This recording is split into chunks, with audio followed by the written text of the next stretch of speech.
Sometimes the grass isn't greener on the other side. It's green where you water it, and we water the grass here. Tell us what it was like being at the dunk last night. That was the most chaotic environment I've ever been in my life. Friartown is Titletown tonight. Here's Pip, guarded by Gillespie. Steps back, spins, fires! Woo! Pip gets! Who run shit like me? Top 5 basically. I still play for keeps, ain't no fantasy, hey. Ladies and gentlemen, welcome back to Divine Providence. This is Season 2, Episode 20. We're coming after a win against Creighton at Creighton, the third win in a row for the Providence College Friars. The boys are fired up. Don't let the Friars get hot. Mac, how we feeling today after a nice, juicy W in Creighton, or in Omaha, rather? You know, I wasn't really feeling recording today. I was kind of under the weather a little bit, but you know what? Leb got on my butt. Mike got on my butt. Avid Mindsetter got on my butt. And you know what? The vibes are back. 3 in a row. It's a great day to be a Friar. Things are looking up for the time being. And you got to appreciate that as we get into March. I just have one thing to say for our fan base and our team. I think we got our swagger back. Don't let us get hot. It's as simple as that. Let's have some fun. Let's play some hoops. Let's win some games. And you know, I think they did. They did let the Friars get hot. You know, and so that's what we're going to talk about today. Obviously, we're going to talk about the Creighton game. We're going to talk about the Big East tournament. You know, hopefully getting the 5 seed, which is in play, which is really exciting. Maybe getting a bye. Honestly, even the 6 seed would be good because we're looking at probably Georgetown without KJ Lewis. We'll talk about all that today. And we'll also talk about maybe, you know, the future of the program a little bit, you know, where we're going after this year, right? Because I think that those opinions probably haven't changed for us despite, you know, the win streak. But, you know, we'll talk about that at the second half of the episode. The vibes are going to be great. It's going to be a lot of fun. So where do you guys want to start? I mean, obviously the Creighton game was phenomenal. Jaylin Sellers is an absolute dog. Free dunk. Free dunk. I think we got to start with Sellers. I think what he's doing right now, had the Friars won 2 or 3 of these close games that they ended up losing, our record's different. What Sellers is doing right now, kind of almost putting the Superman cape on, like a la Devin Carter 2024. Like it's kind of in that same breath of what he's doing. It's just we're not in the bubble conversation right now. He's playing like an NBA player right now. This kid is putting the team on his back right now. Kevin Farrah had a great tweet this morning about some of Sellers' numbers in February. He's averaging 24 points per game in February on 62% shooting from 2 and 56% from 3. This guy is water right now, okay? He can put the ball on the floor, go to the cup. He can shoot the 3, plays good defense, junkyard dog. You can tell in these post-game interviews, his teammates love him. He loves his teammates. We're very lucky to have this guy in Friartown. Wish the season went a little bit better, but at least we have some fun ball here to watch down the stretch, and a lot of that is thanks to him. Yeah. I think we all kind of talked about it too, right? When you're talking about being on the bubble and how close you really could be to that. Obviously, we're not close at all. We'll never be close this year. You know, I mean, even if you're playing on Saturday of the Big East tournament at Madison Square Garden, which is the goal, right, from this point out, you're still not going to be on the bubble, really. I mean, you have too many losses at this point. But had a couple of those results been different, you know, Georgetown giving that game away, at Marquette, just unbelievably giving that game away. UConn, most importantly, which is probably number 1, then yeah, we're probably saying that number 1, this Jaylin Sellers run is absolutely Devin Carter-esque and maybe even better than Devin Carter, because this team, had a couple of those results been different, this team is absolutely better than the year 1 Kim team. You know, if you look at the analytics right now, where we're at in KenPom, 63 or so, that's kind of like where we finished with that team. So At Butler. Right. At Butler. Yeah. Vodtech. Yeah. It's just a few. Just a few. I don't need all of them, just a few. And that's what sucks is had the ball bounced a couple different ways. What's what's the Friars record right now? 14-15. The ball, you don't ask for too much, but you ask the ball to bounce differently 2 or 3 times. Mm-hmm. You're 17-12, 16-13, and you think you have a legitimate shot if you can do some damage in the tournament. Like there's still some glimmer of hope, but I mean, we're still where we are. Like it's Big East championship or bust if we want to compete in March. But I think it's fun to enjoy. The February Friars, as tradition seems to hold. This team's kind of heating up late February. And this will make Wednesday fun. I'm looking forward to getting down there. Last home game of the season. It's going to be senior night for us, obviously, right? Because it's our last game. So that'll be fun. But who I got to give it up to, too, especially last night, I think he's been playing really solid minutes, has been Oswin. I think he's been rebounding the ball pretty well. He's been active down low on the blocks. He's been playing some pretty good defense. So that's been really good to see. The guys are gelling together. They're meshing well. Some late game miss, Mela going to the bucket yesterday. What was it, like a minute left? And it's like, Mela, bring the ball back out. Let's kill some clock. Luckily, the ball went in. We don't foul up 3. So a couple questionable calls there down the stretch, but they pulled it out, and that's all that matters. Yeah, I think his rebounding the last 3 games has been really, really good in this 3-game win streak. I don't know if we have those numbers. Maybe we get an Avid Mindsetter debut with those numbies. So last night he had 11 against Xavier. He had, let me see, he had 10. Mm-hmm. Okay, we'll take that. Double-digit boards. DePaul, he had 12. There you go. Wow. Double digits last 3 games. Double digits 3 games, and you won all those 3 games. And that was the biggest concern, obviously, was rebounding. I mean, there's got to be a correlation there. I think if you probably went back in this season and looked at his rebounding numbers, probably those games that maybe were close to winning or won, he probably had double-digit rebounds. And, you talk about the correlation with rebounding and winning. I think that's pretty common thought process. But another thing is the injury bug has hit the Friars recently. Like the injury report looks like a CVS receipt. Yeah. And that kind of forces you, like your bench, literally, like last night, your bench was Cole Hargrove, Pateris Pennis, and Nil Daniels. And that's really it. I think that kind of forces a lot of the 2 big lineups. And I think that's kind of like you've seen a lot of success when you roll like a Hargrove and an Oswin out there, or like a Pennis and a Hargrove. It's not a lineup we expected to see this year, and really haven't seen much up until like the last 2 weeks. But you're forced into this, and you're seeing good results because you're getting second chance points. You're not giving up second chance points. Like you're bullying guys down low. It's refreshing, and it's not something we saw the first 24 games of the season. And shout out to Nil, too. This kid has stepped up to the challenge. He's giving you really solid minutes. For a walk-on, to be able to knock down the 3 like he has, it's for him, it's been impressive. It's fun to watch, and the guys love him, too. So shout out to Nil. To add – sorry. I was going to add to the Oswin rebounding stats.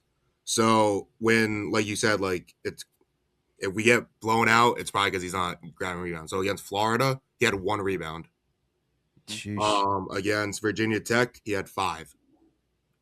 Yeah. That'll do it. Or wait, no. Against Colorado, he had 5. Against Virginia Tech, he had 11. So that was a close game. And they were in that game.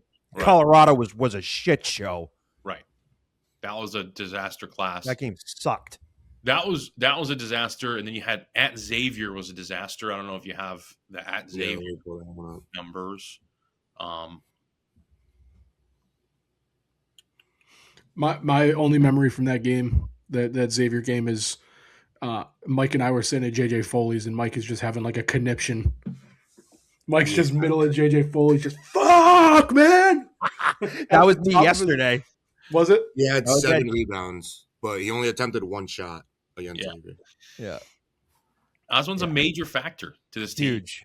You know, and shout out JJ Foley's. You know, I mean, they are one of the few bars in New England that have officially stamped themselves as a Friar bar, and that's brave. You know, Friar fans are not easy. You know, we know that, and we love it. I love it. But you know, being a Friar bar is a tough gig. Place was packed yesterday. When I first got in there, they had all the TVs on the Bruins game, and I had to ask them and they put the PC on one TV, and then once the Bees game was over, they put it on all the TVs. So I was kind of like, but no, it was still good. It was fun. It was fucking packed. You can't move in that place too. Like either side of the bar or that little middle alleyway, it's if it's packed in there, you're squished in like sardines. But best Guinness pour in the country, right? Yeah. Well said. Yeah, I had a little pre-Valentine's Day drink at JJ Foley's. Was fantastic. Very nice. Where'd you go for dinner, Leb? Smith & Walensky. Can't beat it. Great. Wallet is still hurting from that, but man, phenomenal dinner. Just the absolute best. Just fantastic. The memories will last. You know, I mean, it's money's not real. It's not real. Not real. While we're on establishment talk, I wore my Kowloon hoodie today in honor of Mac's Chinese food tweet going absolutely nuclear. So shout out to Mac for that. Yeah. Yeah, I was telling you guys before we got on air, it was mine and Avid's birthday weekend. I had just gotten out of work on the Friday, and my brother was like, "Oh, like if I order a couple of Scorpion Bowls, like will you just go pick it up on your way home from work?" I'm like, "Hell yeah!" So I'm standing in. Shout out Luke's Inn and Warren. Couple Scorpion Bowls to go, and it just hit me like if like I'm getting to-go drinks here at a Chinese restaurant, and the bar is packed. It's 4 p.m. The bar is lined up with people. And I'm just like, if I tried to like walk someone through this, and they lived in like Missouri, they would think I'm high on crack. They'd be like, "What are you talking about?" But like, people don't do it like we do. Yeah, getting hammered in Chinese restaurants is like a thing in New England, and like a very foreign concept outside of New England. Yeah. I've never got a to-go Scorpion Bowl. What did they put it in, like a plastic container? Like what? I would imagine like what they would put like a large soup in. You know, like a that's what I'm thinking. Yep, deli, exactly. like a deli container. You know, they put soups in those. Yeah. Were you just banging it right out of the container? Well, I poured it into a solo cup. I think my brother was just drinking it straight out of the container. Nice. That's awesome. Yeah. Yeah. No, No I food agree. If you set the scene for someone like in the Midwest or like California or whatever, that you were going to pick up to go Scorpion Bowls, then go home and watch a group of like 19 to 20-year-old kids determine the rest of your weekend on how, you know, you're going to feel like maybe for the rest of the weekend, maybe for like the rest of the week, they'd be like, wow, like you guys are just fucked up over there. Like it's what's going on? You're telling me you're getting booze, you're getting hammered at a Chinese restaurant and letting 18 to 22-year-olds putting a ball in a hoop dictate your mental health? Yeah. No, they would literally think I'm on crack. Right. Worst, maybe. Yeah, maybe. I love that. Maybe we should have a end of the season dinner at Kowloon up here in Saugus. So you guys can come up this way. No, well, I was gonna say I think that's why Avid wanted to come on for this episode, because he heard there was a postseason dinner, and he's like, "Oh, Divine Providence postseason dinner, like I can get in on that." So that's why Avid. Avid's making. I will be there. I will be there, no matter. We'll invite you guys stopping. Yeah, stop in Quincy, and then we'll drive from here. I've actually never been to the Kowloon, so. Oh, it's the best. And I mean, they keep talking about closing every year, but I think it's actually real now. So I mean, who knows? They could close at a freaking moment's notice, and we're all screwed. We're all fucked. Kowloon's gone. I did go to the Kowloon a couple times. My first memory of going to Kowloon was it was New Year's, and we had gone before the Celtics game where Michael Jordan was on the Wizards, and they were playing the Wizards with Michael Jordan. Yeah, we like meet my mom, my dad. We all went as a family or either New Year's Eve or New Year's Day. I don't remember. But yeah, to watch MJ. That's electric. MJ Wizards. Yeah, I never saw him with the Bulls, but him with the Wizards. Saw Shaq and Kobe. Got like almost like on the court seats for my birthday, for that. That was pretty cool. Speaking of birthdays, mine is in 2 days. I am going to Hemingway's tonight to celebrate with my family. So shout out to my family. Great restaurants. All the fancy restaurants. I like to dine out. I like the experience. I like the good food. I like the good vibes. I like the good service. I'd rather do that once every 2 weeks. Maybe go out to like some area like a Chili's. Chili's. I like Chili's, but yeah, I'd rather do that. So I like that. I've never been to Hemingway's, but I've heard great things. Top 3 restaurants in Rhode Island. I know I fucked up. I've not been to Hemingway's. Yeah. Shit. Leb, I gotta ask you, Mike. When's your birthday? First of all, June 8th. Okay, so you are the one out of the 4 of us whose birthday isn't like clumped into like this 2-week span. Leb, I gotta ask you, this time of year, having your birthday kind of like right here, early March, do you find it like a sprint where it's like, you got your Valentine's Day, you got like the end of college basketball season, you got your birthday, you got March Madness, you got St. Patrick's Day, you got like all the baseball season starting up. Like, do you find absolutely kind of like a sprint? In my opinion, best time of year. Say that knowing it's controversial because, like, all right, yeah, my birthday is March 3rd, right? And honestly, that doesn't even play a factor into it. When I was a kid, it did. I was a little more excited. Juiced birthday, right? But dude, you got my birthday, and then you got the Big East tournament, then you got March Madness, then you go right from there into the opening day. Baseball's back.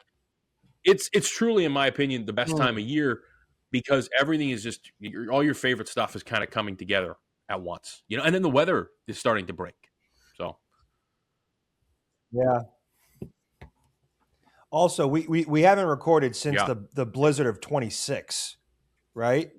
So shout out to everyone in Rhode Island that got absolutely dumped on, and to the plow drivers and the electrical workers and the firefighters and the EMS people and the police, everybody involved. I know it sucked. We didn't get as much snow as you guys did up here. I saw the videos coming out of Providence and Creighton and I couldn't fucking believe it. Narragansett, you guys got absolutely fucking smoked. Like, wow. Mm-hmm. But Cape Cod got crushed. The winds were horrible. There was a nasty storm. So, shout out to everyone involved in the cleanup, and, everyone seemed to be okay down there. My buddy made a joke about the weather. So obviously this past blizzard surpassed the blizzard of, was it 78? Yep. 78. My buddy made a joke. He said, he's like, now when we complain about the weather, our parents have nothing to talk about. Yeah. Can't. Yep. I've been hearing about 78 from my dad for years. We walked everywhere. I didn't have to do anything. This blizzard, didn't even have to do anything. All I did was I filled up a gallon of water just in case, maybe something happened with the pipes. Just a little extra water. That's it. I live in a condo association. Those guys were out there middle of the night, pulling me out. I did have to clean off my car. That's the only thing, because they don't clean off the car. Yeah. But the car, then they shovel the snow all around, right? Yeah. Those guys were out there in the night, woke up, car's okay. I'm ready, off to Shaw's. Yeah, so just didn't really have to do much, It was smooth sailing. I think a lot of you guys probably had it, worse and had to shovel and whatnot, but not me. But to bring it back to the Friars, the day after, they had to push the game back a day. So 2 days after the biggest blizzard in the city's history, how many people were at the game? What was the number? I think it was 8,700 or so. 8,700 still made their way down there for a bottom Big East feeder at the time in the conference, and having, a not great year. And you still have that many people come out when half the streets in Providence weren't plowed yet. Yeah, it says 8,069. That's freaking awesome. Nice. Yeah. When people say it's different here, it really is. People care more here. And I'll tell you what, if they didn't postpone that game and it was on the Tuesday, yeah, Probably not going to get 8,000, but I'll tell you what, there still would have been people there. Oh, Like yeah. there still would have been a good Oh, amount of people there. Probably like 5,000. Probably would have looked like a Georgetown game. Like, and it was like just minutes after the worst blizzard in state history. Crazy. Yeah, Correct me if I'm wrong. About walking. Yeah, I was ready, dude. I was ready to walk. Correct me if I'm wrong, but there is like a Friars walking backstory to the blizzard of '78. No.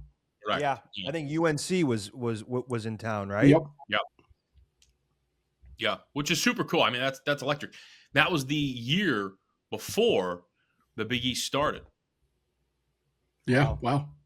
Yeah, they were not in. They were just independent. They were not in a conference. So they had some interesting opponents, and the standings were like, I think it was like them and like Detroit at the top of the standings. You know, find this 1978 schedule, figure out the roster. Yeah, 77 to 78 was the I think it was the year, right? Yeah, because the blizzard of 78 was January. I think it was February. Maybe I'm wrong. Maybe it was. Let's see here. I'll find it.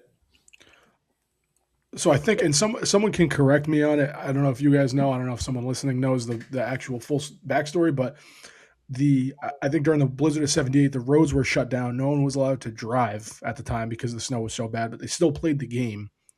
It was UNC at Providence, and they were at the Civic Center at the time, right? They had already moved to the Civic Center. Yeah. Yep.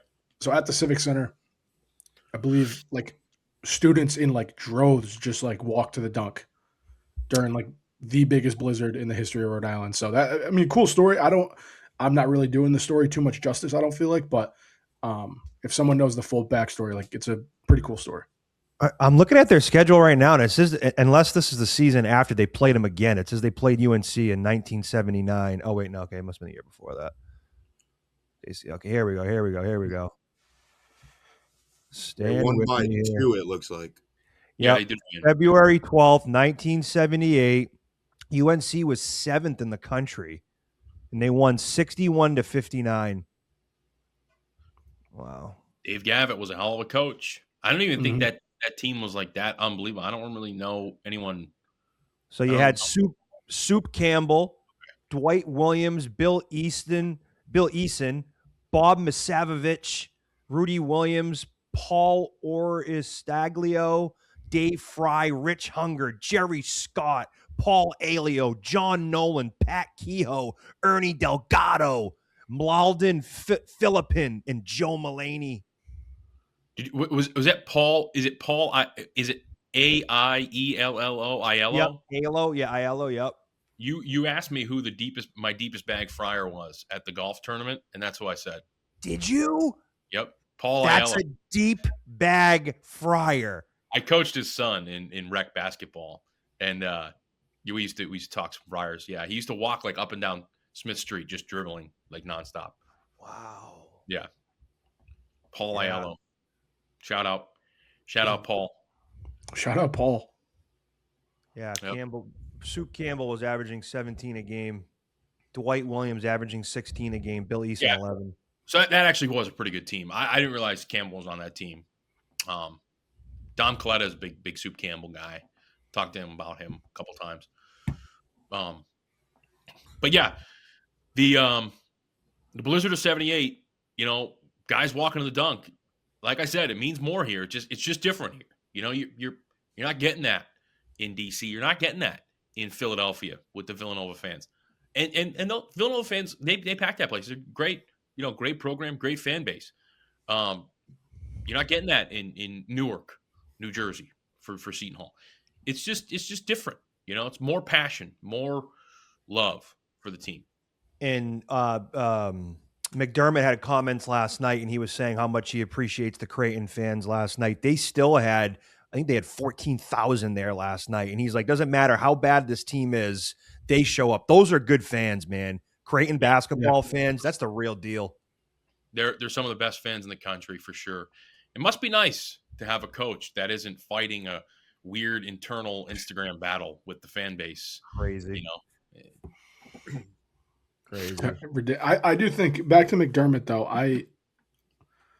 the way he was talking, it sounds like he just coached his last. He kind of did. Like he just coached his last game in Omaha.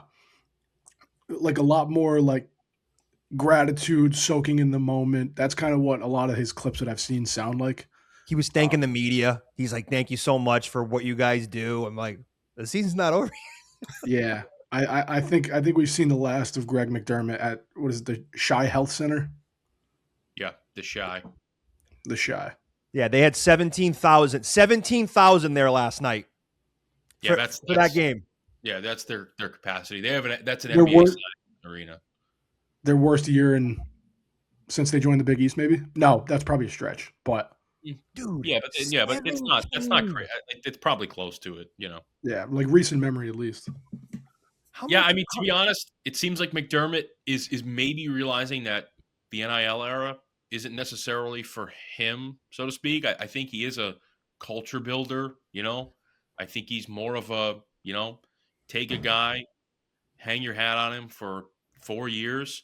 I mean, you look at some of his best teams, and it was Ryan Kalkbrenner and Doug McDermott, and then, you know, he had some okay teams in between, right? Some good teams in between, but you know, the mercenary style of basketball is maybe catching up to him a little bit. So,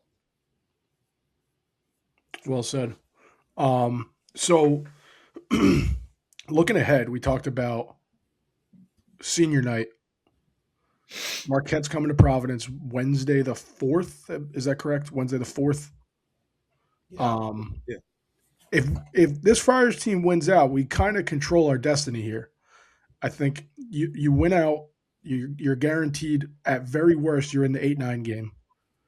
With a little bit of help, maybe a DePaul loss, a Creighton loss sprinkled in the next week, you're looking at possible first round bye territory. What do you guys think about that? Because this is you're going to see a lot of scenarios kind of start to shake out this week.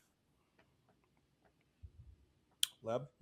Yeah. I mean, I definitely think we're probably either going to get the 5 or the 6. Like I said, it's probably going to be, in my eyes, a bye either way. I don't see you losing to Georgetown without KJ Lewis in Madison Square Garden. I mean, anything can happen on the road. So like that at Georgetown game, that's one thing. But on a neutral site, I don't see that. And the 5 seed, I think, is honestly maybe even more likely, because if you look at it, right, we just talked about it before the show. DePaul only has to lose one game. They have to play at Marquette and they have to play Villanova. So, I mean, they're probably going to lose one of those two. Yeah. No, I agree. And I think the Georgetown game at Georgetown is going to be a get-back game for us. They're going to want that one bad. I think, and I don't see us losing Wednesday. I really don't, with the way they're playing. And then, like I said, as far as like a get-back game for that final game in D.C., I think they're going to be going into the Big East tournament rolling. Dream scenario. Obviously, you want to finish as high in the conference as possible. But dream scenario for me is you win out. You take care of Marquette Wednesday. Go down to D.C., give Ed Cooley a big old spanking, beat him by 30. Friars land the 6th seed. Georgetown loses out, 11 seed. You get the 6-11 matchup, I believe at like 9 p.m. at MSG, the first Wednesday of the Big East tournament. You spank Ed Cooley again, beat him by 40 this time. You beat him twice, you bury him, and then it's the longest offseason in the history of DC. Back-to-back wins against Georgetown. And then, honestly, don't let the Friars get hot. That'll be 6 wins in a row at that point. Make a little run for the Big East championship. Let Ed Cooley fester for 6 months in the shadows. And that's my dream scenario. 6 versus 11, Georgetown, Wednesday night. I agree. Well said. Let's get it. Would you rather be the 6th seed and win, right? And I'm not talking about for the storylines. I'm not talking about for the Ed Cooley, Georgetown, whatever. But if you're talking about momentum, right? And I think a big factor in us beating Creighton in year 1 was we just played a great game against Georgetown, and then you're kind of riding high. You're not rusty. that one day off, a lot of those teams can kind of get upset by the team that just played the day before. So would you rather get the 6 seed over the 5 seed if it's Georgetown without KJ Lewis? Yeah, I think momentum's a real thing. I also think the way the matchups kind of play out, you have to look at that, because I think the way it's going to shake out is likely Seton Hall gets the 4 seed, Villanova gets the 3 seed, and it's really like pick your poison. Who do you want to have momentum and face off against on Thursday? Villanova's a tough out. So that would be my only gripe about the 6 seed. But yeah, you get the 4-5 matchup against Seton Hall. Both teams have swept you this season. Like we're 0-4 combined against Villanova and Seton Hall. But it's matchup dependent, and you get a little bit of momentum if you get in that 6-11 game. I would much rather play Seton Hall. I feel like they are even though they swept us, I think they're a very beatable team. They're one of the slowest teams in the country. We're one of the fastest teams in the country. Utilize that. Play some defense for once, and I think you can beat a team like Seton Hall, even though they played really good against Connecticut. I'll give them that, but I would rather play them than Villanova. Yeah, I don't really think that's too much of a debate. Honestly, I really and truly believe that you could make the argument that we outplayed Seton Hall twice and just really couldn't win, which is a common theme, I think, this year with this team, which I think goes back to coaching, which we'll probably talk about a little bit more. Villanova, you really haven't been competitive against, this year. So I think you're too focused on results. Yeah. Yeah. Wins and What are we talking about here? Results don't matter. No. People don't matter. So no. NBA, that's what matters. Yeah. Exactly. Ridiculous. Should changing topic, should we run that video, give a little context? Yeah, I think we should. And I think that, while the vibes are really high, right, and we're all behind this team, and we're all, the mantra of don't let the Friars get hot is alive and well, and we're all having a lot of fun. I think to keep the bigger picture in mind, right, we can support this team and, even support the current coach in this current season, right, and root for this team, while keeping the perspective and long-term health of the program in mind, which I think we can all agree is probably that, we need a coaching change at the end of the year, despite maybe winning the Big East tournament, getting to the NCAA tournament, which is the goal. So yeah, why don't you roll that clip, Mac? And I've said it all year, despite our losses, we've been right there. And, when people overreact to results, you can tell they don't know basketball. Rudyard Kipling has a great saying. He said, if you can meet with triumph and disaster and treat those two imposters just the same, because they really are. It's a zero-sum game, win or you lose. But when you're running a program, NBA basketball, you got to look at it at a micro level. It's really much more than just winning or losing. And I think anyone with a mind for the game and sense for the game could see that our team has been a lot better than some of the outcomes that we've had. Kind of insane, honestly. I'll give him one thing. Yes, the team has definitely lost some close games, and you had it right in your hand. But there's a reason why. You don't play defense. Right. And the coaching down the stretch really hasn't been that great. So I don't know how you can say people who are critical of the team for losing basketball games don't know basketball. That's crazy. So you basically just told maybe half the fan base that nobody knows ball, really. Absolutely. And honestly, I'm not going to play this fucking game with Kim. This is like his defense mechanism. Like, I know more than you. Your opinion isn't as valid as mine because, I'm smarter than you. I'm pretentious, whatever. Like, at the end of the day, we're paying you almost $2+ million, almost $3 million to get results. It is a results-based industry. Those words from Kim English are the exact reason why it was never going to work out here.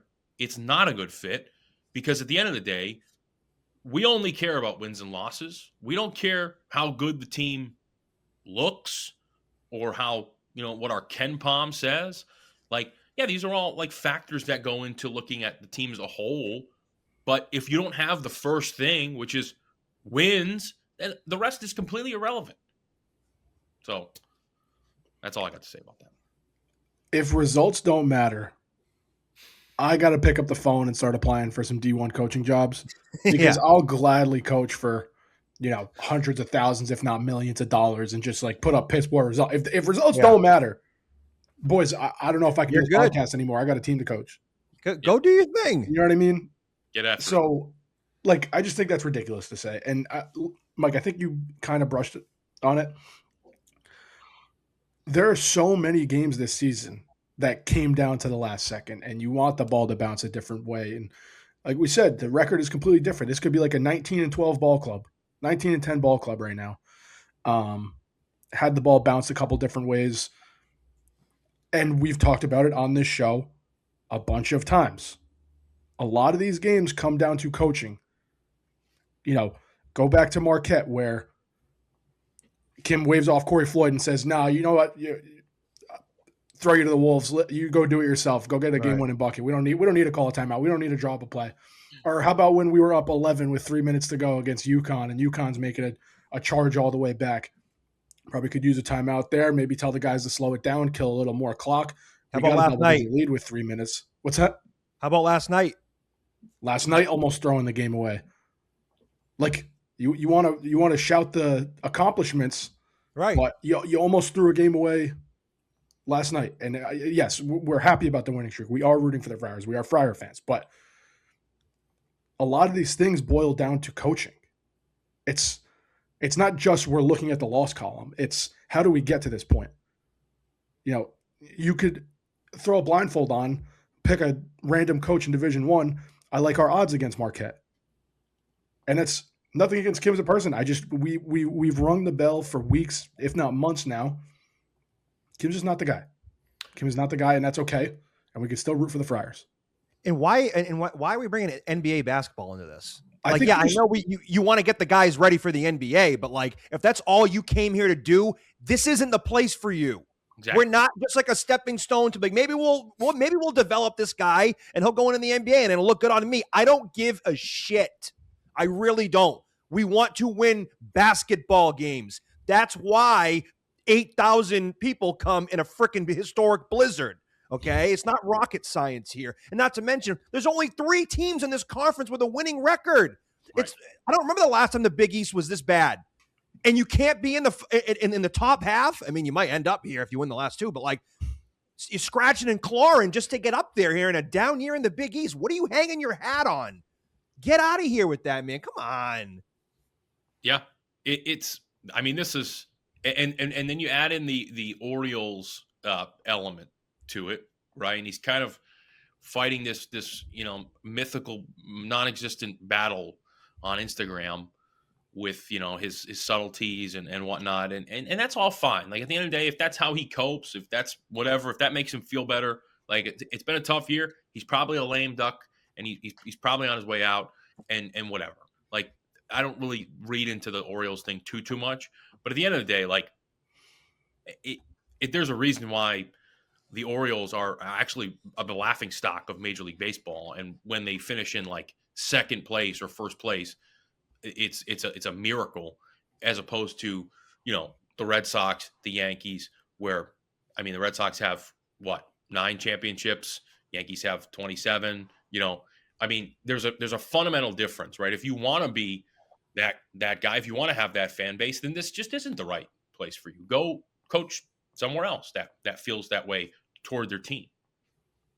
And for context for anyone listening, the Orioles stuff that Leb's referencing, he's not just excited for baseball season. He's referencing the Orioles because Kim, in the win against Xavier after the game, went to the post-game presser and said,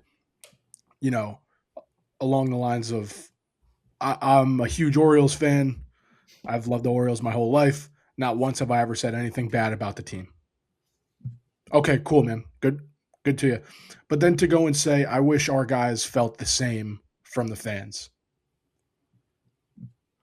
it's there. Like you said, Lev, there's a reason the Orioles are the Orioles. The Friars have a sicko, passionate fan base who care, and there's 364 other Division I coaches who would kill for an environment like that in a season like this. Yeah.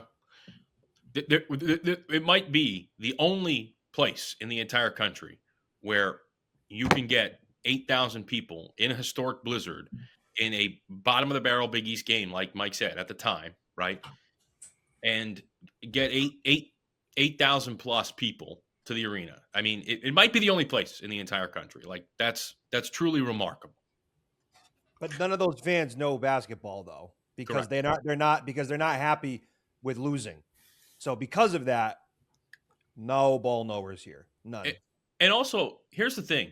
If the trade is, hey, you don't know basketball, but Kim English leaves and we get in a coach that gets a lot of wins, I'll take that trade every fucking day of the week. Oh, yeah.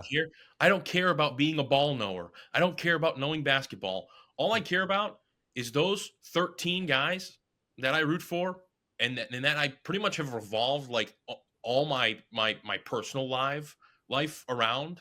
It wins. That's all I fucking care about. I don't care about this game of like, you're smarter than me, you know more than me, whatever. That's totally fine. You can know more basketball than me. All I know is if you don't care about results, it's not the place for you, period. Also, these are the people who are spending money on tickets, merchandise, donating to NIL. Like, that's not a smart thing to do to like just rip half of your fan base like that.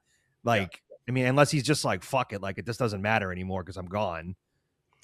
But I mean, I think that's what we're looking at right now. Like Leb used the term lame duck. I'm not sure if we've talked about it on the show, but like he is so cool. Like it's almost obvious that he's a lame duck. It's 2 straight press conferences where he's kind of called out the fans, basically said, you guys are assholes. Fuck you. And like, yeah, like the team's getting hot. Obviously they're still trying to win games. There are guys who are out there playing but we're looking at a lame duck situation and we're kind of starting to see it unravel. And, you know, you hope it doesn't get ugly and it can we can leave it at, hey, you fans don't know ball.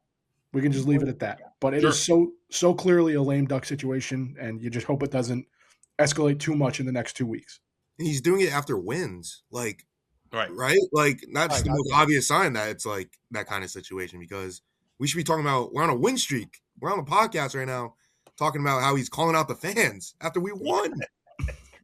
Yeah. Well, that's the thing. They win a few games, and he's like, well, I can do this now because look at me. I'm winning. Fuck you. Right. So I guess part of me, too, it's like, all right, he has gotten a lot from the fans, and if he knows he's gone, he's just like, well, fuck it. Like, they're crushing me, so I'm going to crush them back. So I guess an eye for an eye, if you want to look at it that way. But at the same time, like, being disingenuous is a bad quality. And you're under 500 telling the fans how they don't know anything about basketball because they only care about results, when in actuality, like that's, you don't really have a leg to stand on. Now, if you win the Big East tournament and you go up there and say, hey, everyone that wanted me gone, fuck you. Like, all right, I'll give it to you. You know, whatever. That's fine. But, you know, we won 3 games in a row. Hey, don't let the Friars get hot. I'm all in. Let's go. Let's keep it going. Let's win the Big East tournament. But you beat DePaul, Xavier, and Creighton without one of their best players. Right. So pump the brakes a little bit. It was kind of like a victory lap last night. He posted to his Instagram story maybe 15 minutes after the final buzzer went off. We talked about the Orioles thing. Just throws up on his Instagram story a picture of Cal Ripken. Like he's posting like an NFL wide receiver, just like cryptic as shit. Yeah. Diva NFL wide receiver. Dude, read the room and like let the fans have this.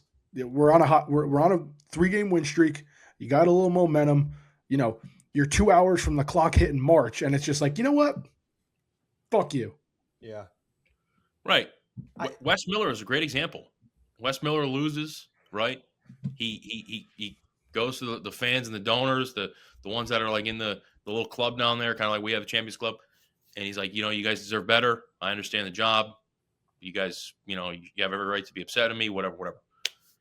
Kim says in the press conference not too long ago, I take responsibility for everything that's gone wrong in this program, right? Great. Some accountability, awesome. But 3 wins doesn't change where we're at. So then 3 wins later, after he said, I take accountability for everything that's gone wrong with this program, you say, you guys don't know shit. Like, I'm the GOAT, motherfucker. Like, it's insane, dude. Hey, what I was going to say, imagine when he is gone. If he's going to say this now during a win streak, what's he going to say when he's out the fucking door? Right. That's what I'm concerned about, and that's why I hope he's going to rip us to shreds, I think. And he's going to go around, and he probably will be messaging these coaches and be like, you don't want to go to this place. And you know what? Fine. Because the opinion of a loser like him, really, who's only done anything but lost here, if we're a bad fit, then that's fine. Because I can guarantee that there's plenty of other coaches that would for sure. Like Josh Schertz. You mean the Miami of Ohio guy? That's Steele, right? Yeah. Yep. When he's knocking over the speaker. Yeah. It is a party foul, like I said, 2 shots and the ball for the DJ, because we can't be knocking the speaker over, but kind of electric. Yeah. And here's the other thing too. I think Kim has some good qualities, and I think eventually he might be a very good coach. But that personality element where he's kind of just trying to dunk on people, after the slightest thing goes well, it was really a bad quality. Also, I'm not willing to replace Kim with just anybody. I wouldn't want to replace Kim with Joe Gallo. I don't think I would be in that. No. Maybe you guys could disagree. That's fine. But I would replace him with Travis Steele. I would replace him with Josh Schertz. I would obviously replace him with Billy Donovan. Gerard Calhoun. But probably wouldn't replace him with Richard Pitino.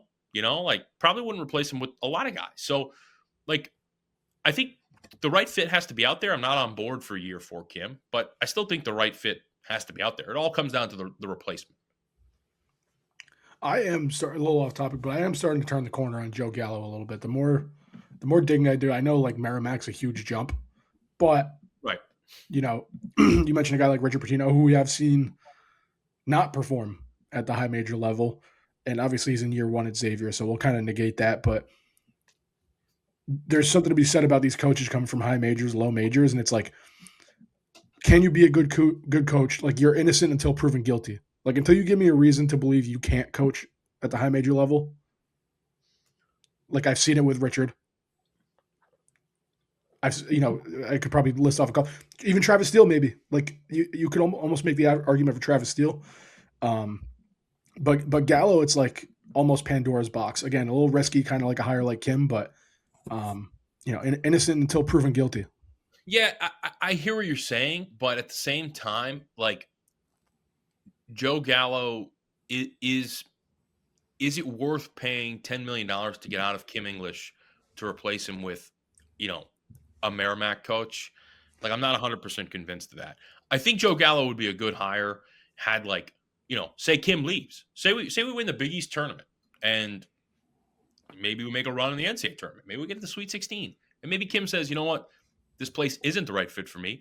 I'll take another Power 5 job, which is maybe a slight step down, but I think it's a little more of a better fit for my career and whatnot. And Kim leaves, right? I think if you have a vacancy, then I think Joe Gallo would be maybe a good hire. But to pay a lot of money to get out of Kim to hire, someone at that low of a level, I think that would be a little bit risky, personally. It's not Jerry Gallo, it's Jerry Callow. What movie? My Cousin Vinny. I've been sitting on that for 5 minutes. Just waiting for my time. I saw you grin and I was like, Mike's got something. Yeah. Mac was looking at you like you had 10 heads. I'm sure he's never seen the movie, obviously. I was going to say, have you seen it, Mac? What is it, My Cousin Vinny? Yeah. No. Oh, fuck, dude. Sorry. Catchy. I think we should introduce a new segment, and you guys bring a movie to every episode and just figure out if I've seen it or not. It's more probably going to be no most of the time. Yeah, I'm probably going to be batting like 150. Maybe. Abbott, have you seen My Cousin Vinny? Yeah. Yeah.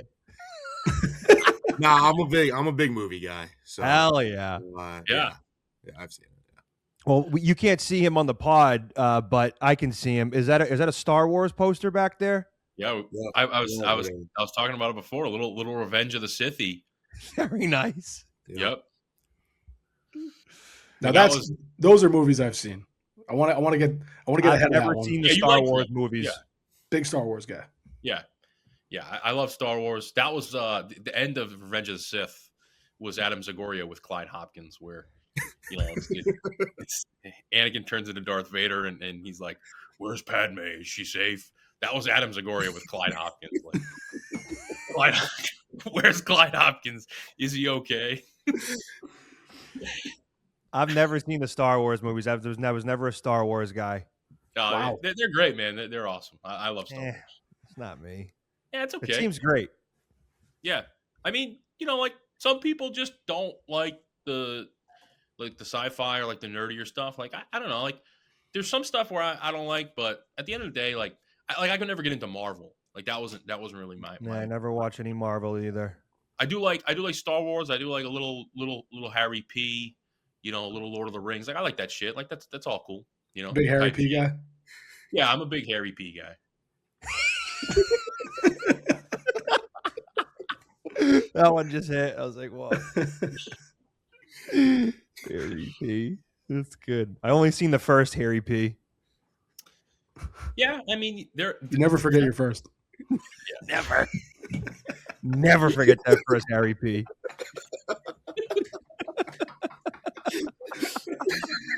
Jump scare. Whoa!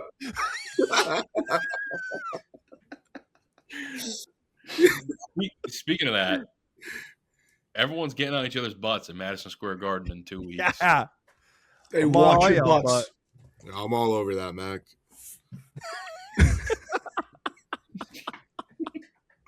On your butt. Yeah, you guys are staying in a hotel together. So, Mac, you actually like legitimately do like have to watch your butt. I'm gonna sleep in the bathroom and lock the door. Bathtub. He's just way too into the bit. Come on, dude, I'm just getting on your butt. Like, go Friars, right? Like, dude, don't let us get hot. What are you doing? Tournament. Gotta stay hot. Okay, so I did kind of want to talk about the butt stuff Friars because after the win against Xavier, Jaylin Sellers said something. I think he said they were like coming at us hard, and he was like, "Pause." Yeah. And then the very next game, they're interviewing him post game, and he's like, "Neil, get over here. Neil was on my butt. He was on my butt. He was on my butt." On everyone's butt. And I maybe he's playing into it. Like, are they just gonna like? I would love, like, let's say the Friars beat Marquette and they're getting interviewed post game again, and they just like allude to something else. That would be the most fun bit to like just. That would be funny. Lean into. I would love that. And shout out to Andy Katz. And I'm not a huge Andy Katz fan. I think he's your prototypical college basketball. Like, he's not for the people. He's like for the tournament expansion, like all that type of shit. But like, shout out to Andy Katz for that's twice in a row where he was like, all right, we're getting Jaylin Sellers and we're getting the team, and like that was cool. Honestly, it's becoming a theme.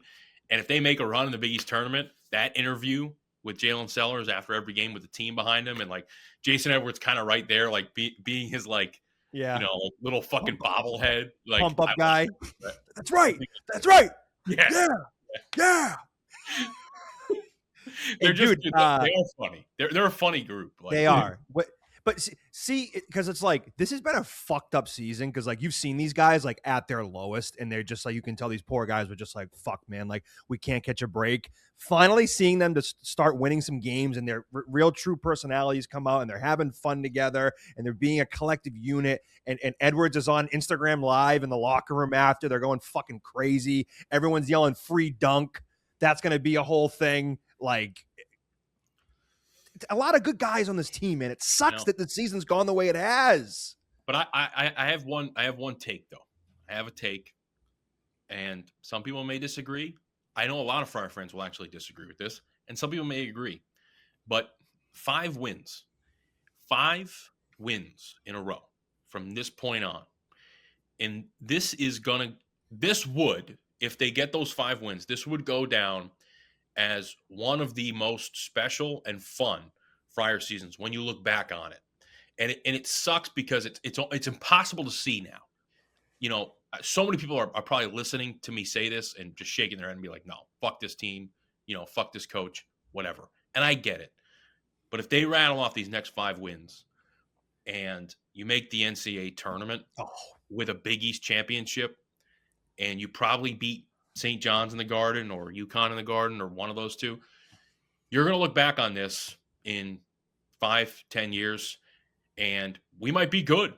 We might be in the top 25, but you'll be like, man, I wish I could have that feeling back of what it was like to be an underdog and completely counted out and to run the table and the fan base like fighting with each other, you know, and the fan base mad at the team, but also like just the team surprises you and like bunch of Friar fans at MSG. Like you'll look back on this, and if you're not enjoying it, you'll look back in regret. So enjoy it while it lasts. I'm not saying it's going to happen, but while it's happening, enjoy it. If they make the NCAA tournament, it's going to go down as the most improbable season and the most insane season in the history of the program. Right. And you know where where everyone's gonna look back on? You know what exact moment everyone's gonna be looking at? The Duncan Powell foul. Oh yeah. You better fucking believe it. Exactly. You better fucking believe it. Friars are 3-0 since Bryce Hopkins lightly tapped, or Duncan Powell lightly tapped Bryce Hopkins. Hey, not to mention, I've seen like 17 more fights since the fucking Duncan Powell thing, and I haven't seen David Muir on ABC News talk about it once. Not once. The St. Louis Not was once. huge. St. Louis fight was way bigger. Huge. Yep. Way bigger. He spit on someone the other day. ABC World News Tonight, they're reporting on the attacks in Iran, but no, they had to get us in there too. Why? I don't know. No, I'll never know. It'll be the biggest mystery ever as to why that was on ABC World News Tonight. But 9 fights since. Yep. Breaking news. We just bombed Iran. But first, look at Duncan Powell assault Bryce Hopkins. I mean, crazy. Yeah.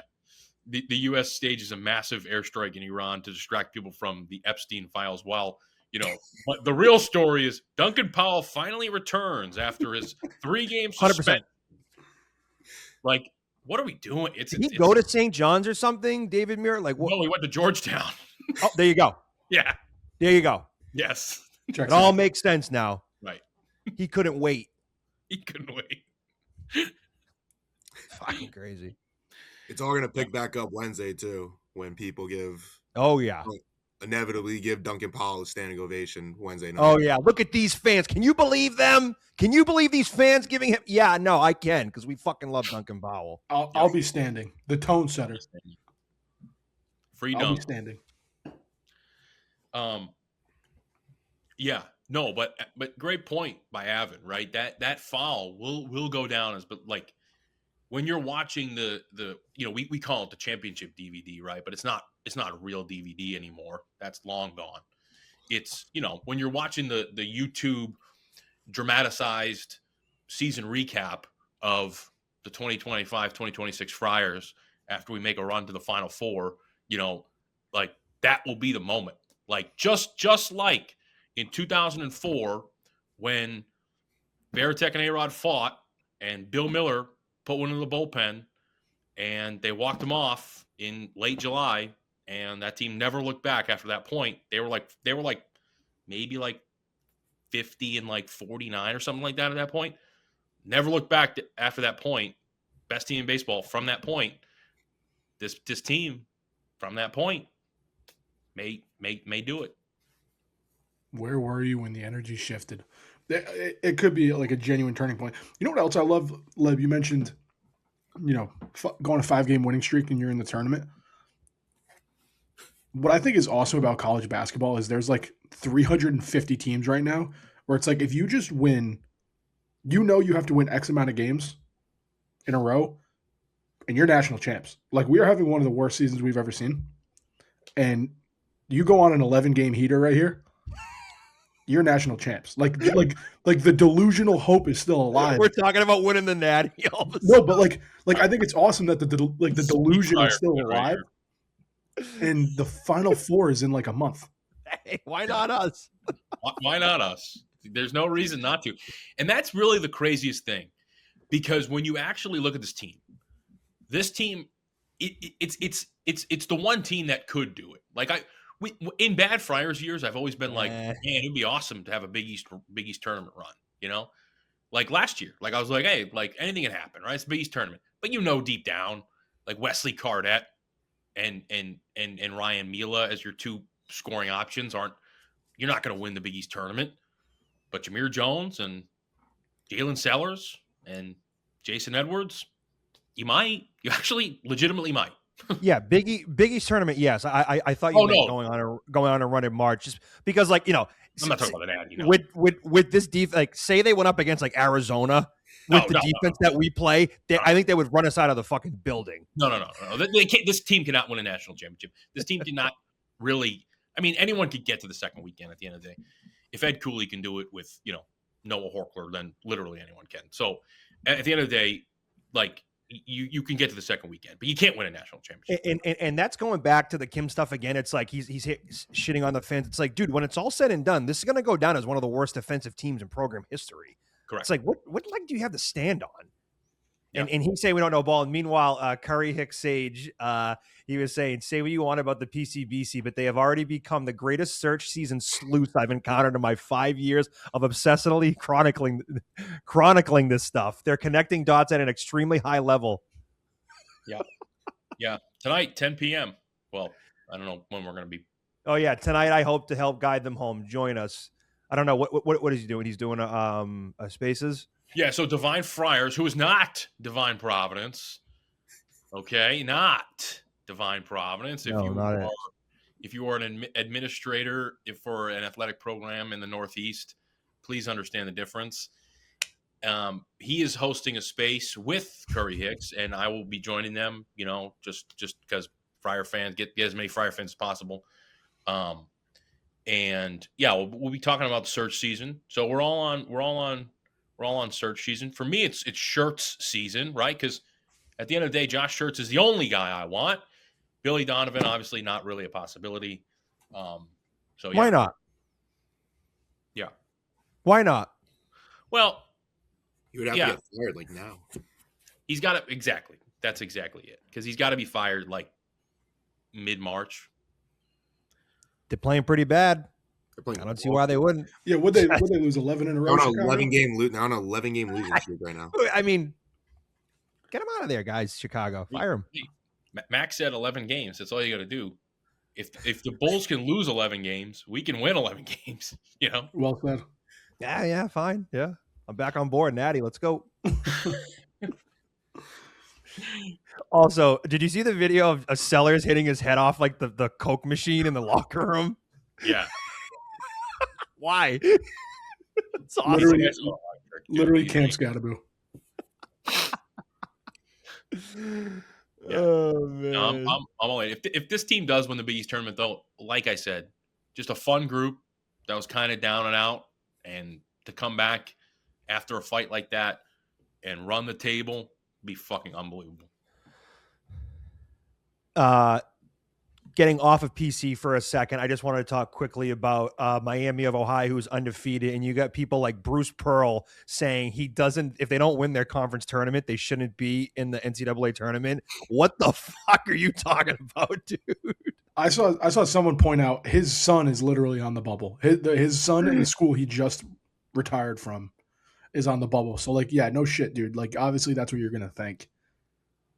Because Auburn, I believe, is fringe bubble. Their record isn't really like that of a tournament team, but the computer nerds love them because they had a strong strength of schedule. So, yeah, obviously Bruce Pearl's going to basically talk down on every other bubble team.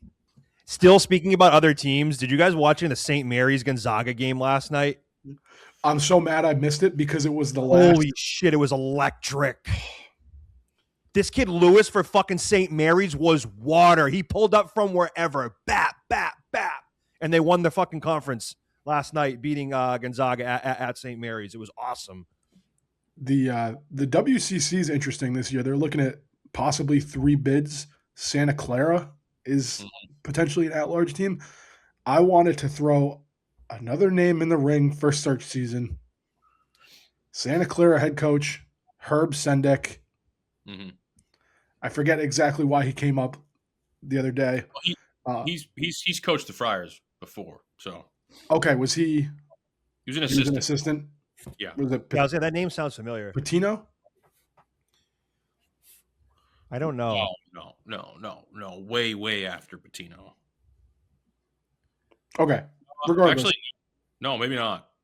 Wow, dude, he's been a head coach for so long. Holy shit. I am all aboard the Sendek train if we can't get shirts. For one reason and one reason only. We share a birthday. I was also thinking, too, when I was watching this game, St. Mary's was not ranked. They're 27-4, and they just won the WCC. Yeah, How that's is that crazy. possible? Yeah. It's I almost pay zero mind to the AP ranking at this point. I know. It's still like. I will say, though, Herb Sendek has been coaching for an eternity. He's been a head coach since 1993. Wow. 32 years.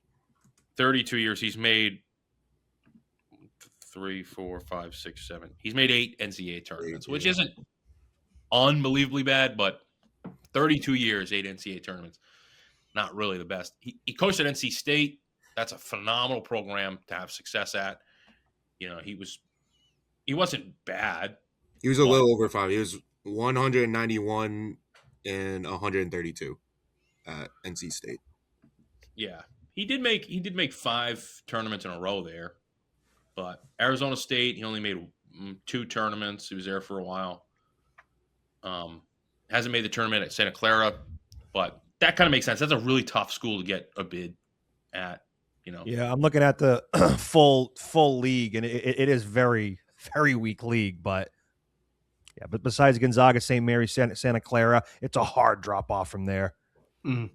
Oregon State, Seattle Pacific, San Francisco, Washington State, Loyola Marymount, Portland, San Diego, Pepperdine. Shout out Avid, by the way. I'm loving having Avid that's down there in the corner just firing off stats, pertinent information. Happy to be here, man. It's the boy, man. Mac, I was going to say, you and Herb have the exact same birthday. I know exactly where you're going with this. February 22nd, 1963. Exact same birthday. All right, I'm going to get out in front of this one, too. I'm not 40. I'm not 60, right I'm not there. 40. That would make you like 63, but yeah. That's OG. No, because I think you tweeted at me on my birthday saying like, "Oh, happy 40th." Yeah, my bad. What are you? You're 39. That's fine. I thought you were 40. Sorry, I was 1 year off, buddy. All right, relax. 39 and a half, man. Nah, I'm the real unk on this pod. I'm about to turn 35, bro. Yikes. I'm turning 32 in 2 days, so I'm not far behind you, pal. No, you're kind of far behind. Not really. I mean, we would have been in high school at the same time, which basically makes us the same age. So what? I was a senior and you were what? A freshman? Yeah, would have been freshman. Yeah. I graduated 2009. Yep, 2009. Yeah, 2012 for me. So. Mac, what year were you? 99. No, graduating. Sorry. Oh, sorry. I was. Yeah, 99. Yeah, 1999. I graduated high school. Yeah. No, 2017. 2017. Okay. Yeah, I would have missed you by 2 years then. Are you guys the same age, Avid and Mac? No, dude. No. Avid, when did you graduate high school? 2020. 2022. High school? Yeah. What? Yeah, I turned 22 last weekend. Are you ink me?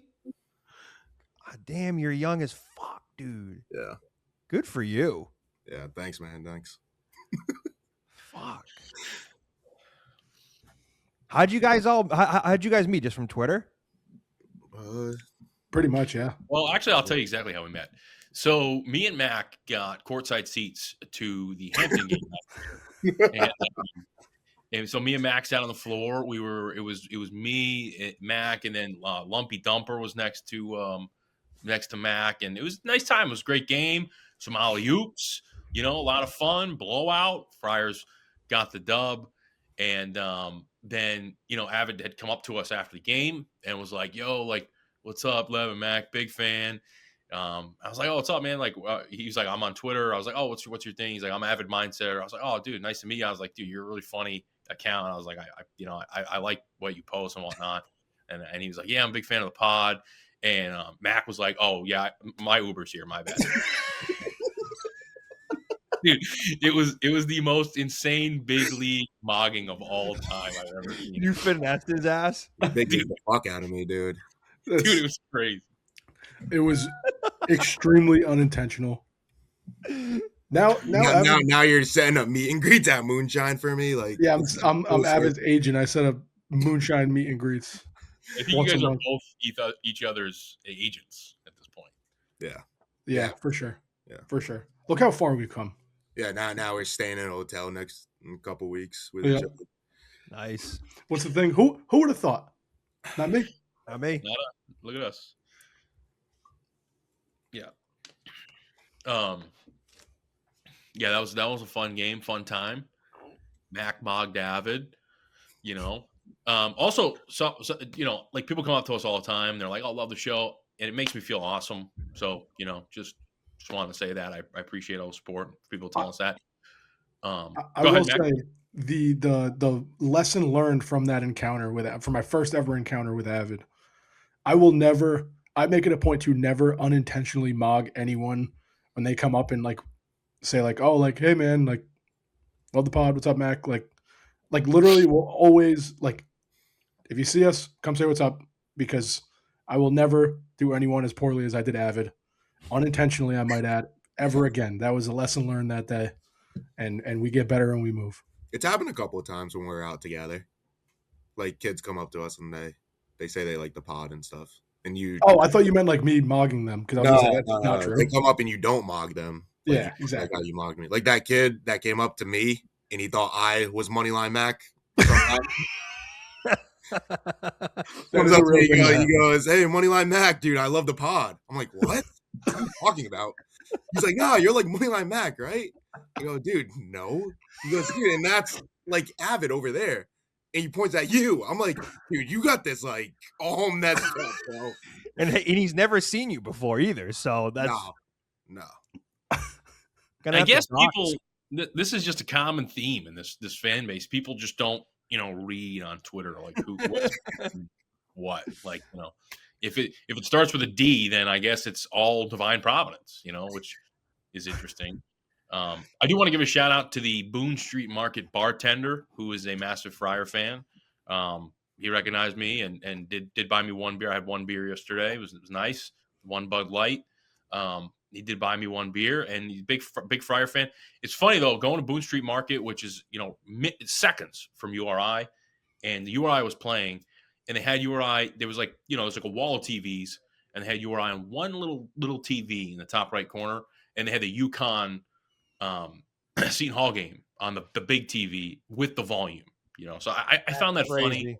Yeah, I found that funny, like, because if that was ever me, and I was a URI fan, and that was the situation, I would just be so angry. I would be livid. I'd be like, "What is this?" Like, oh yeah. Watching, and there was actually like a couple of UConn fans there, and they were into it, and they were like, cheering and whatnot. But I still would be just livid. Like, you can practically see the campus. Like, that's crazy. Well, they do. Boone Street Market does a lot of promo for Friars game days as well, too. No, like, right. I think it's because of the bartender. Yeah, big Friar fans over there. Friar fan. He literally yelled to me. He was like, "Leb, great day to be a Friar." I was like, "Every day is a great day to be a Friar," But we got to rip Ocean Mist this summer, dude. Oh, it's best. I think that might be the best bar in Rhode Island, honestly. I think it is. Yeah, I love Ocean Mist. Oh, it's the best. I don't think there's much of a debate, honestly. No, it's just pure bliss. I love Ocean Mist. Like, not quite this time of year, but we're getting close. Where it's like a little chilly out, and you just get that like ocean air, and people are just packed in and just fucking having a good time. Some mudslides are flowing. It's just an awesome time. I've only done I've never gone out at night there. I've only done brunch every time I've gone there. Yeah, it's mostly like days during the day. I've got there like maybe like 1 or 2, and then stayed until like kind of like close to dark. But it's a place where like time doesn't really exist. Yeah. You know, like you walk in, and then you just leave. But like hours have gone by. You know, when you're day drinking, your internal clock just kind of like takes an off day. Yeah, it's amazing. My buddy used to live right up the street from Ocean Mist, like literally maybe a half mile. So when you're walking straight down towards the water, you just like bang a Louie, and Ocean Mist is like right there. My buddy lived like right up that side street, and for his birthday weekend, he had a house full of people pre-gaming at 6 a.m. to walk to Ocean Mist for when they opened. That's electric.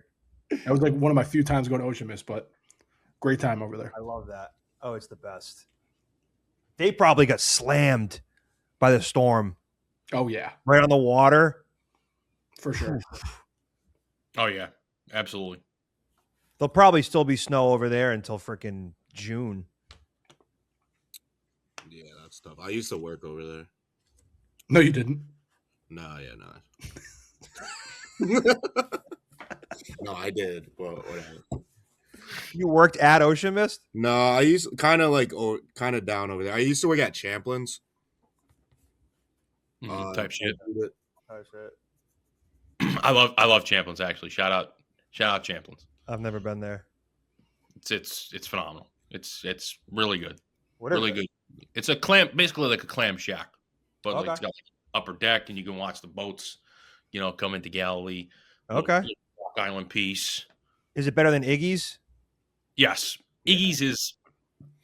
Oh, I think I like the clam cakes, fried dough. Yeah. You sit over there. Woo! Why? It's overrated, man. It's like Iggy's is the place you go, like if you don't know where to go, because it's like their marketing department is better than everyone else's, But nah, Iggy's is midder than mid. I could see where you're like, oh, I want to go to the better local spot. That's fine, but like, I wouldn't say it's like bad. Chowder sucks. Their clam cakes are good. I like their clam cakes a lot. Clam cakes. Chowder sucks. Cello's chowder is basically the same exact thing as Iggy's chowder, and Cello's is like Cello's is good for like a restaurant, like a sit down restaurant, Yeah. But dude, also like I like a nice little more like a thinner chowder, Iggy's is a little more thick, like a bowl of oatmeal. Not for me. George's of Galilee is the worst. Get that out of my face. That's just like it's like mud. It's like eating mud. Don't want it. Yeah, Ole Miss is the only deep Rhode Island place I've been to down there. I've been to Blue Shutters Beach as well, which is beautiful. But other than that, because that's getting way deep down there for me. So some of these places I haven't been. I want to give a shout out to Joe Hassett, who was on the call last night. He wasn't on the call, I believe, the 2 games prior. And myself, a couple of buddies, were starting to get a little worried. We're like, where's Joe Hassett? He just had like the performance of his lifetime, hating on Bryce Hopkins. Where is Joe Hassett? Was on the call last night in Omaha. So shout out Joe. He's a legend. Absolute legend. Sorry, Mike, I didn't mean to cut you off, but No. I was thinking of the scene in Goodfellas where, they're at the phone booth and he gets the call and he's like, "Oh, they whacked him. They fucking whacked him." And I was like, I felt like Robert De Niro. Like after he wasn't there, I was like, "Oh, they whacked Hassett. Like he's gone." Slamming the phone off the pavement. Yep. Whacked him. They fucking whacked him. They started crying. Great. Mac, Goodfellas. Oh no. I knew it already. Dude. I've quoted it a couple times, and he gave me that same blank stare. Yeah, you gotta That's watch. my number one favorite movie.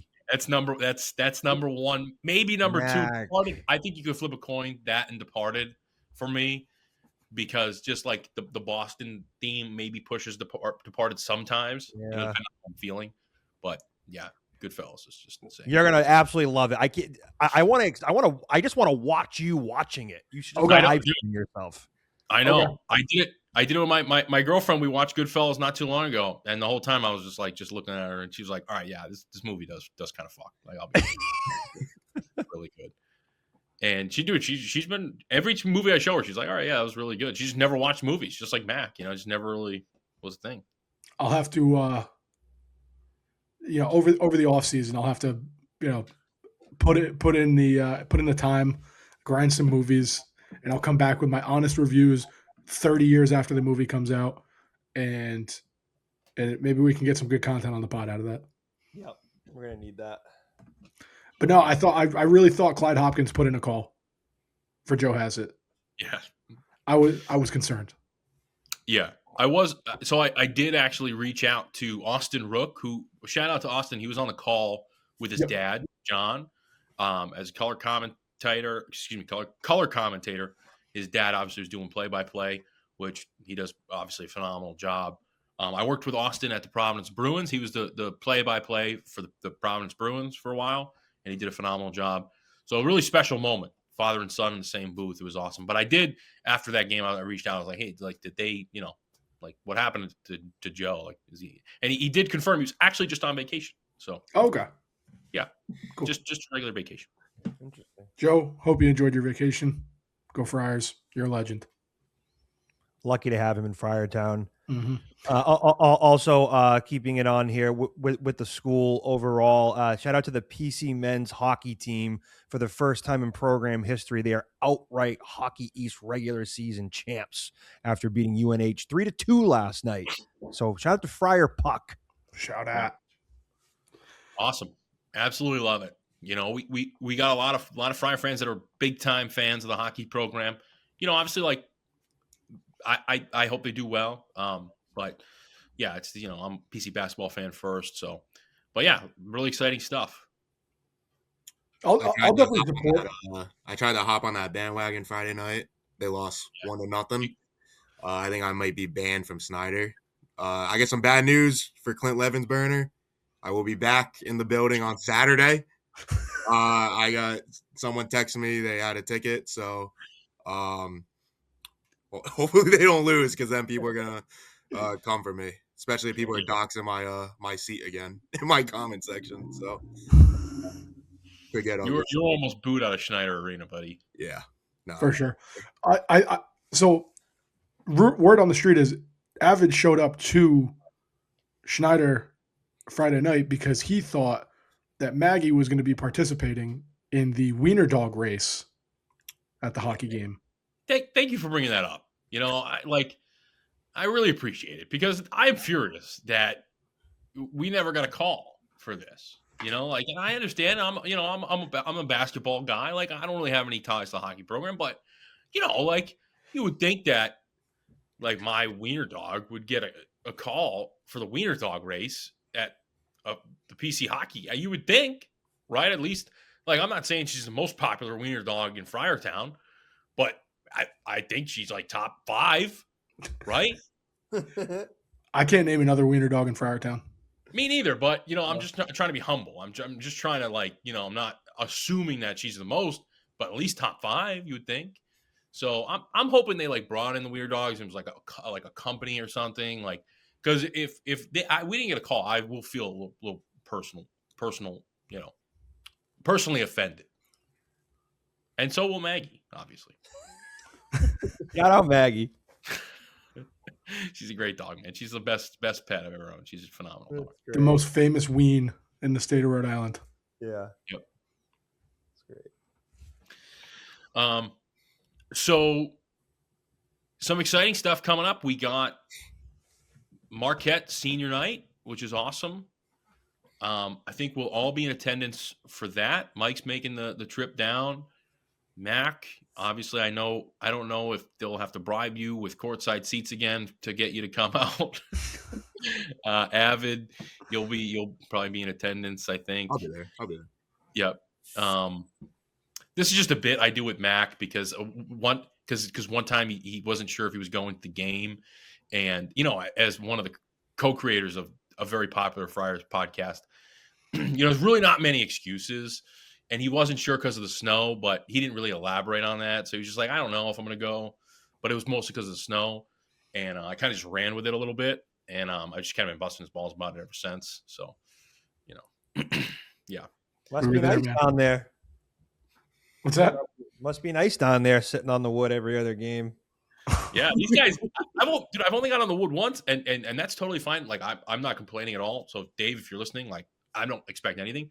But this guy, Moneyline Mac, he's on the wood at least like crazy every game almost. Yeah. It's insane. That's not true. That is not true. Moneyline Mac stays on the wood. Start the trend. Moneyline Mac sits on the wood. We're an hour and a half into this episode, and we're just peppering Moneyline Mac. Let me enjoy my Sunday. Meanwhile, I'm just defending myself in my section constantly. Mike's in Omaha Beach over there in the absolute trenches, and Max is on the wood like in La La Land. Dude, we were 2 rows back from the hardwood the other game, and I'm sitting in like I'm next to Avid, and I got my buddy Nate Farrell. Shout out Nate, great Fire fan, massive Red Sox fan, huge Section 10 fan, huge fan of our show, awesome kid. But he, I'm with him, and like there's a woman next to him, and we're all kind of cramped in. Mac's on the aisle, he's all stretched out. Some people get up from the hardwood, and Dave's like, "Hey, who wants seats?" Dave didn't even finish the sentence. Mac was out of his seat and walking to the hardwood. I let it breathe. It breathe. You did not let it breathe. I was also not in the aisle. Dave. I was not in the aisle. Probably had to trample people to get to the hardwood, No, type shit. Hand up. No, hand up. I did walk past other people to get over. Yeah, for sure. For sure. This guy just loves the wood. It's fine. It's fine. Loves it. That's nuts. Literally. But Dave, you guys are on my butt right now. On your butt. So looking pretty good for Wednesday. Yeah. Then after that, we got a road game at Georgetown, right? Hopefully that's another win, vindicate the loss against Georgetown. Then we go to the Big East tournament, and I think we might have a good attendance for that as well. So, yeah, exciting stuff. Fired up. Let's win out. Control your own destiny. Yep, absolutely. Let's win a Big East championship. Let's go do it. I'm feeling good. Excited to go tomorrow night. Wednesday night. What day is it? Sunday? Sunday, yeah. Yes, Wednesday. I'm excited. We're 2 days away from it being tomorrow night. Yeah. Fuck. I'm getting steak tips at Coops after this, so I'm thinking steak tips right now. Love it. That's awesome. That's fantastic. Yeah. A little steak tip, maybe a little mashed is a phenomenal meal. JJ Foley's does really well too. Not to pepper and belabor the JJ Foley's point, but they got some nice tips. They got good fingers too. Okay. Nice. Yeah. Nice. I did get wings there one time. I got all drums, and I'm a flats guy. So. Oh, I'm a drum guy. Well, so that would have been good. We could have split it. I know. Yeah, I got all drums. Not even one flat. Because I was seeing that. We were there for that. Yeah, that was against Florida. Yeah. And they were good. They were good wings. Fine wings, all drums. Damn. Sorry about that. Yeah, flats till I die. Fuck. Well said. Yeah, well said. Lemon pepper flats are number one for me. Yeah, I like lemon pepper, garlic parm, maybe some hot honey. The hot honey's good, man. I will say I'm not a huge hot honey like on pizza or like on this, on that, like chicken tenders, all that stuff. But on the wings, it's good. It's really good. I had a nice slice of hot honey pizza down on Antonio's down in Providence. Yeah. Sure. Right over, over near like RISD, that area. Over near like Hot Club and Fellini's. Yes. Yep. Exactly. Right on Wicked. Had a nice slice over there. I think it's because I was pissed drunk, but it was late, but it was good. It was really my only true experience with hot honey on pizza. Have you gone to Fellini's?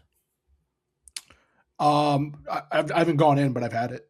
Okay, I was gonna say Fellini's fucks. Yeah, Fellini's is nice. It's good pizza. I think when Portnoy came here, I think he did Fellini's, Twins, Caserta, which I don't like Caserta. I don't love Caserta, but what is it? Yeah. The Wimpy Skimpy. I like the Wimpy. I'm a Wimpy guy. I'm a big little Wimpy Skimpy guy. Yeah. No, the Wimpies are good, man. They're like greasy pockets of spinach, pepperoni, black olives, cheese, phenomenal. Yeah, I haven't been there in a while. It's almost inaccessible.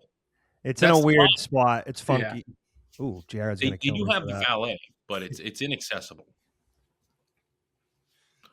So it's good if you live around there. I think WC-40 just did it again. Wow. Get the fuck out. This fucking guy.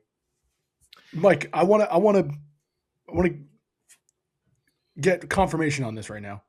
Is WC-40 your nickname? Yeah. I started that on. All right, we're this is a yep. We're back in it. WC-40.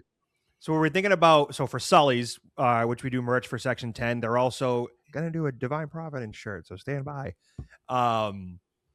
And so I'm just like thinking about random shirts, and I'm looking at Wilson Contreras, and he's number 40 in WC. So I texted Jared. I was like, dude, we should make WC-40 shirts and like do a WD-40 bottle. And Jared was like, that fucking sucks, basically.